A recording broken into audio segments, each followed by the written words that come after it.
Hey guys, welcome back to another video. I'm going to be explaining how to set up a trail camera and where to put it. So the most important part of setting up a trail camera is finding where to put it. So some people, they'll walk into the woods and the first thing they're looking for is a tree that looks like they could put the camera on it. And that's not what you want to do. It's a little more involved than that. So the first step is to really look at the property. Just study the woods. Depending on the animals you're trying to scout, you're going to want to make sure you're finding a spot that they're at so you can get good pictures of them. Around here we're hunting deer, we're hunting bear, coyote, fox. So we're searching the woods and we're looking for spots where we know that they're at, where we know there's a lot of activity, and that's where we choose to set our cameras up. Now one thing with a lot of these cameras is you have the sun coming up in the east and setting in the west, so you don't want your camera facing either east or west. You want it either facing south or facing north. The reason for that is because of the shadows.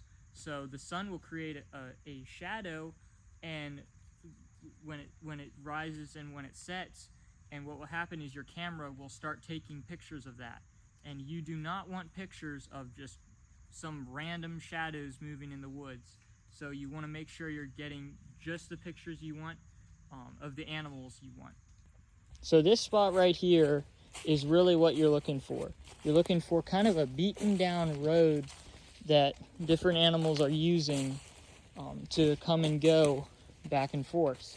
So you're basically just scouting the woods. You're looking for spots like this, and that's really where you're going to want to put your camera, is at a section where it's kind of like a crossroad where those different trails meet, kind of an intersection, you might say. So that is pretty much what we do around here. We look for really good spots. For deer, we're looking for scrapes. We're looking for different spots where they've pawed at the ground. And that has always worked for us. We've had some pretty big deer on these cameras, and it's really helped us with our hunts. All right, so I already have one camera set up, but this is the next one that I need to find a spot to put it. So I'm right here on this tree line, and I'm just looking for trails. I'm looking for signs where I know there's deer.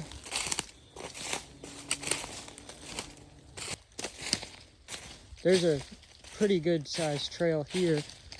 Looks like plenty of deer take that. So I see a nice little trail right here, but it looks like there's plenty of deer coming through. You can see where the leaves are turned up.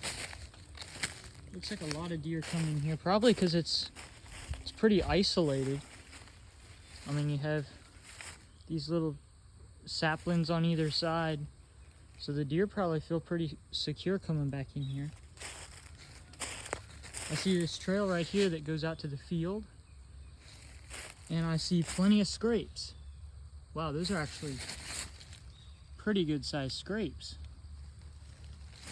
There's one on this tree too. So I'm gonna set my camera up right across from this, because I think we're gonna get plenty of action from this tree right here if we just overlook this spot right here. So that's where I'm gonna put this camera. So right here I have this Stealth Cam camera. It's not anything fancy. It's not one of those cellular cameras. So I'm gonna have to come out here and check it. I prefer to check them about every 3 days, just so that way I'm not in the woods too often. But I got my SD card here, so I'll make sure that's in. And now I'm gonna strap it around the tree. So this process works for pretty much any camera you have. Some people prefer cellular cameras, and those are good. You know, you don't have to come out to the woods and check them all the time. But for me, this is what I'm going with, and it seemed to work pretty well for me so far. So I'm gonna set it up at this tree and see what happens.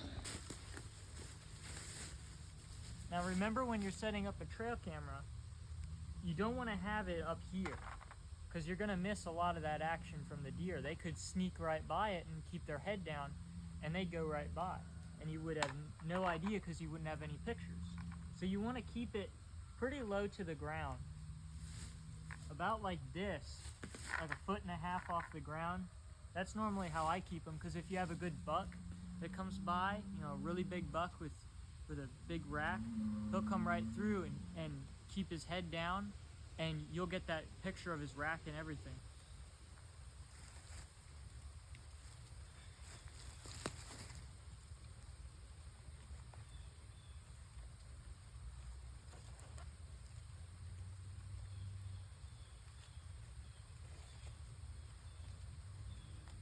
Alright, so I've waited 3 days, and now I'm sneaking back to check this camera. We'll see what kind of pictures we got. So I'm gonna have to use this card reader here, and I'll plug it into this phone and see what I got.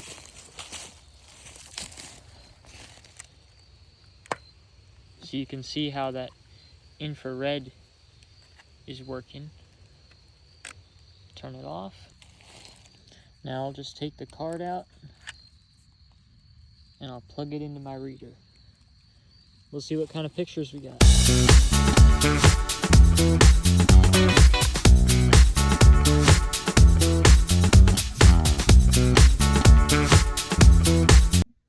Alright, so that trail camera worked really well. I think we set it up in a great spot. And I saw that really big buck there, so I'm going to see if I can hunt him down this season. So hopefully this video has helped y'all. If you have any questions or want to leave some comments, just do that. And like and subscribe. And I'll keep y'all posted and let y'all know if I end up getting that deer.